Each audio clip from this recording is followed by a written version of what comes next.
Pinoy na undefeated boxer at may malinis na kartada, 19 na panalo, 15 panalo sa pamamagitan ng KO at walang bahid na pagkatalo. At maraming mga boxing fans nga po ang nagsasabi na siya nga daw ang future superstar ng bansang Pilipinas dahil sa malamasong kamao nito. Bakit nga ba ito biglang nawala sa pagboboxing? At sino nga ba ang boxing hero na ito? Yan ang ating pag-usapan sa videong ito. Ngunit bago ang lahat ay inanyahan ko po kayo na mag-like and subscribe bilang pagsuporta sa ating munting channel. Ang boxing hero na to mga idol ay si Dudy Boy Penalosa Jr. na may alias Dugong Kampiyon. Ipinanganak ang ating bida sa Cebu City, Philippines. Ngunit ngayon ay kasalukuyan na nakatira sa bansang Amerika. Sa mga hindi po nakakalam, ang ama ng ating bida ngayon na si Dudy Boy Penalosa Sr. ay ang kauna-unahang Pilipinong boxing hero na naging 2 Division World Champion noong taong 1982 hanggang 1995. Karamihan sa mga boxing fans ay hindi pa ipinanganak sa panahon pong ito. Maging ang ating 8 Division World Champion na si Manny Pacquiao ay maliit pa din sa panahon pong ito. Kaya naman marami talaga ang hindi ito alam. Ngayon mga idol ay balik tayo sa ating bida ngayon na si Dudy Boy Penalosa Jr. Gaano nga ba ito kalakas sa pagkipagsuntukan sa ibabaw ng luna?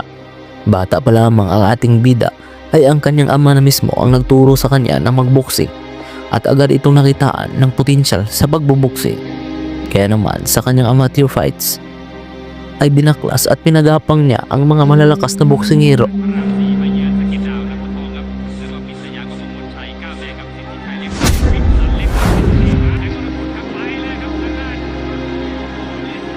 At noong 2010 ay pinasok na nito ang pagiging isang profesional na boxing hero at nakapagtala agad ito ng impresibong panalo. Mula 2010 ay sunod-sunod ang panalo ng ating bida.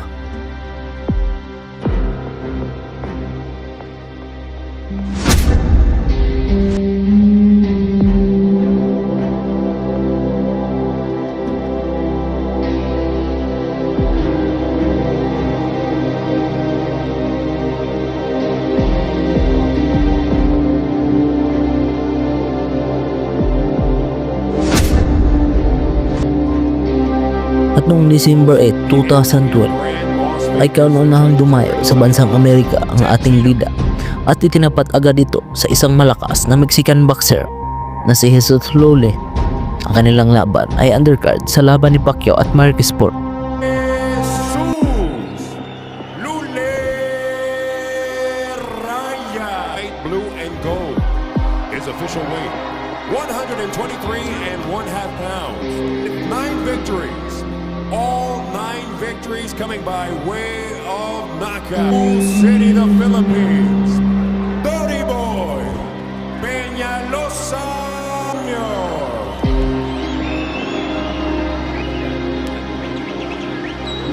This is the 7th fight this year for Rick. He's coming off a win, decked down in the black and red trunks. But this kid Penalosa can really back.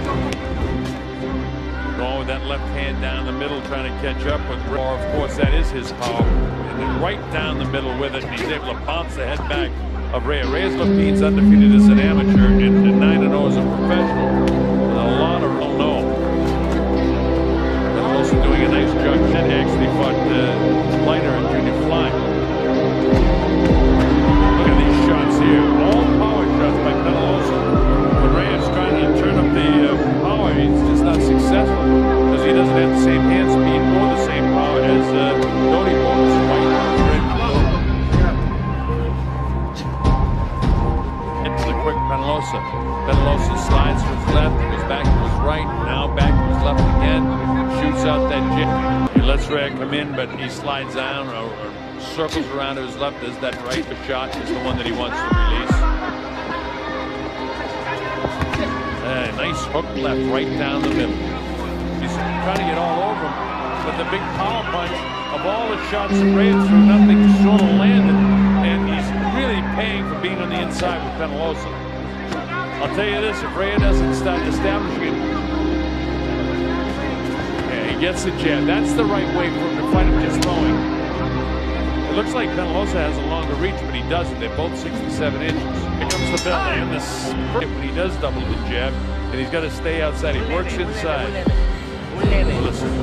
All right, here we go. Round number 2. The Colonel Bob Sherritt, United States and around the world, leading up to a big fight between Manny Pacquiao and Marquez 4.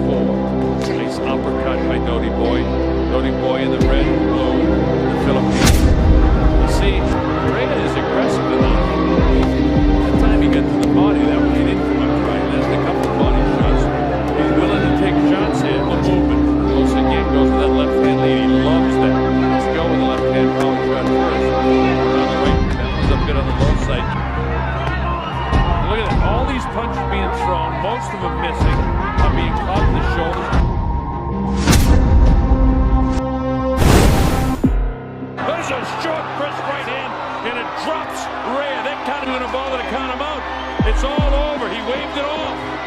He knocked him out with a solid shot. He makes, I mean, again, he's only 21. This is the weight, 130. Wow. He's a bright new... Still undefeated. Dodie Boy Peñalosa Jr. At noong April 2013 ay lumaban na naman ang ating bida kontra sa pambato ng bansang Thailand na si Chumpan Pranbanpot.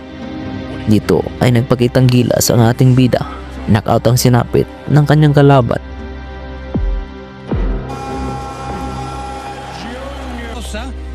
Junior, cuando escuchemos al referee.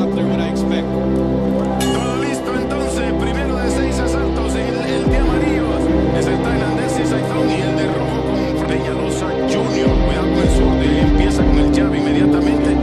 No hay tiempo para conocerse en este tipo de combates. El invicto, el de rojo, empieza muy bien con la combinación. Sí, efectivamente, Reventón, que casualmente en uno de los premios, cuando vuelve a conectar la mano izquierda, el hermano, obviamente están perfiles cambiados. Los dos están zurdos ahora. Efectivamente, con un cambio de presupuesto, reiterando los jueces Udevin, Wan Lu y Salven Lagumbay. Así que bueno, iniciando Dodie Boy con unas buenas combinaciones arriba, ¿no? Arriba y también al cuerpo nombre de pila, y ahora él es el que recibe el castigo. Le pide el árbitro que cuidado con la cabeza al tailandés, y las cuerdas siempre son el enemigo de todo mundo, excepto Mohamed. Sobre la guardia de derecha de Dodie Boy Jr. Ahí va a estar.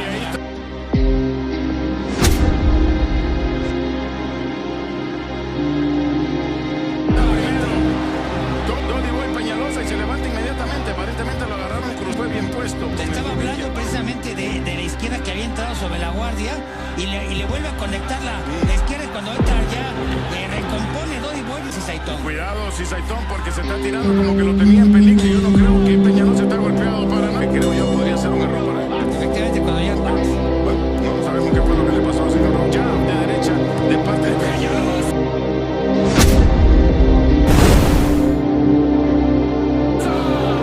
Y a decirte, Iba, que eso prepara a la izquierda, y mira la diferencia en cómo se pone la sonrisa de Peñalosa. Continúa, pero esta vez porque ve a su rival herido, y vamos a ver si él busca terminarlo otra vez. Y no, lo toma recto, impresionante el derechazo que le mete Peñalosa a Saiton. No de levantarse rápidamente, así lo hace, pero tambaleante. Y el Malas Junior, obviamente no le hizo mella, pero le vuelve a entrar cuando vuelve a hacer una combinación arriba. Quiere más, Saiton dice. Y ahí está la izquierda que tú dices. Pero yo lo veo todavía flojo de piernas al de pantalones amarillos. Fíjate que Saiton tiene 4, pero casualmente tiene 3 knockouts en las ganadas, pero las 4 que ha perdido ha sido por knockout.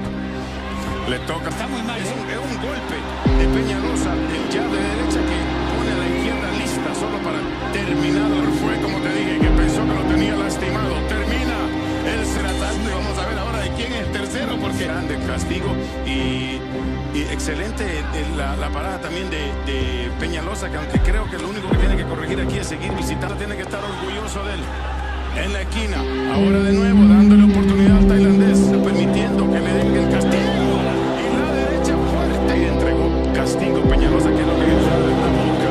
Se esquiva de la izquierda. La izquierda ahora están buscando dónde va a conectar el golpe de gloria. Lo acaban de conectar 2 veces y ahora la derecha pone a temblar. Así Saiton está confiado.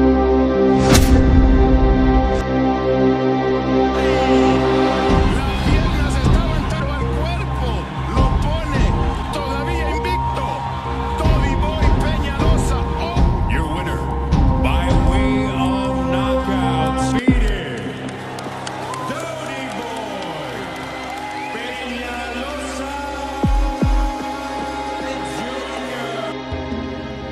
Noong 2015, 4 na beses siyang lumaban sa pagboboxing. At noong 2016, 2 beses naman siyang lumaban. At puro panalo ang kanyang naitala dito. Hanggang sa bigla na lang itong naglaho na parang bula. At hindi na nga ito lumaban pa sa boxing. May nagsasabi na nagkasikit nga daw ito. At meron din nagsasabi na inuuna nga daw niya ang kanyang pag-aaral. Marami tuloy ang nanghinayang sa boxing career ni Dudy Boy Peñalosa Jr. dahil sa napakagandang kartada ang kanyang naitala